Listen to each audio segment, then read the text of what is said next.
టాలీవుడ్ సినీ ఇండస్ట్రీలో బడా హీరోయిన్ గా గుర్తింపు తెచ్చుకున్న సమంతను ఒక నిర్మాత కిడ్నాప్ చేశారనే వార్తలు సోషల్ మీడియాలో వైరల్ గా మారుతున్నాయి. మరి అసలు ఏం జరిగిందో ఇప్పుడు చూద్దాం. తెలుగు సినీ ఇండస్ట్రీలో స్టార్ హీరోయిన్ గా ఒక వెలుగు వెలిగిన వారిలో హీరోయిన్ సమంత కూడా ఒకరు. ఒకానొక సమయంలో సమంత లక్కీ హీరోయిన్ గా కూడా పేరు సంపాదించింది. ఎంతో మంది స్టార్ హీరోల చిత్రాల్లో జోడీగా నటించిన సమంత బ్లాక్ బస్టర్ విజయాలను అందుకుంది. కానీ ఇటీవల కాలంలో సమంత కొన్ని వ్యక్తిగత కారణాల వల్ల అలాగే ఆరోగ్యపరమైన సమస్యలతో చాలా ఇబ్బందులు ఎదుర్కొంటోంది. ఇదిలా ఉండగా తాజాగా ఇప్పుడు సమంతకి సంబంధించి ఒక న్యూస్ సోషల్ మీడియాలో వైరల్ గా మారుతోంది. సమంతను ఒక బడా ప్రొడ్యూసర్ కిడ్నాప్ చేశారనే వార్తలు ఇప్పుడు సోషల్ మీడియాలో వైరల్ గా మారుతున్నాయి. ఇక అసలు విషయంలోకి వెళితే డైరెక్టర్ హరీష్ శంకర్ దర్శకత్వంలో తెరకెక్కిన చిత్రం రామయ్య వస్తావయ్య.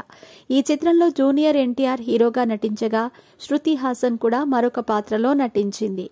ఈ సినిమా షూటింగ్ సమయంలో ఇండస్ట్రీకి చెందిన ఒక బడా ప్రొడ్యూసర్ సమంతను కిడ్నాప్ చేయించారని, తనని తన ఫామ్ హౌస్ లో కొద్ది రోజులు బంధించారని వార్తలు వినిపించాయి.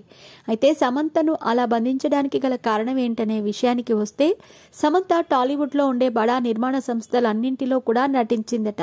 కానీ ఆయన సినిమాలకు మాత్రం నో చెబుతూ ఉండటంతో ఈ పని చేసినట్టు అప్పట్లో కొన్ని రూమర్స్ నడిచాయి. మరి సమంతను ఆ బడా ప్రొడ్యూసర్ కిడ్నాప్ చేశారనే వార్తల్లో ఎంత నిజం ఉందో తెలియదు. కానీ మొత్తానికి ఇప్పుడు మళ్లీ మరోసారి ఈ విషయం తెరపైకి వచ్చింది. ఇక ప్రస్తుతం సోషల్ మీడియాలో సైతం ఇది వైరల్ గా మారింది. అంతేకాకుండా ఆ కిడ్నాప్ చేసిన ప్రొడ్యూసర్ కొడుకు కూడా ఇండస్ట్రీలో స్టార్ హీరో అన్నట్లుగా తెలుస్తోంది. ఇక అప్పట్లో సమంత కొంతమేరకు గ్యాప్ ఇవ్వటంతో ఈ రూమర్స్ నిజమే అనే విధంగా పలువురు నెటిజన్స్ భావిస్తున్నారు.